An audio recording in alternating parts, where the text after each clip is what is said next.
কবি শক্তি চট্টোপাধ্যায়ের লেখা সম্পর্ক। সম্পর্কের বাজারে পৌঁছে পা দুটো থেমে গেল। সম্পর্ক বিক্রি হচ্ছিল ওখানে, খোলা বাজারে। আমি কাঁপতে কাঁপতে জিজ্ঞেস করলাম, কী দামে বেচছো ভাই এই সম্পর্কগুলো? দোকানদার জিজ্ঞেস করল, কোন সম্পর্কটা বানাতে চান আপনি? ছেলের না বাবার, বোনের না ভাইয়ের? বলুন আপনি কোনটা চান? মানবতার না ভালোবাসার, মায়ের না বিশ্বাসের?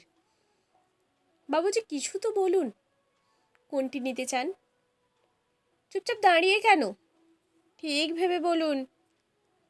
ভয়ে ভয়ে বললাম, বন্ধু। দোকানদার ভিজে চোখে বলল, দুনিয়াটা এই সম্পর্কতেই তো টিকে আছে। তবে মাফ করবেন বাবুজি, এই সম্পর্কটা বিক্রির জন্য নয়।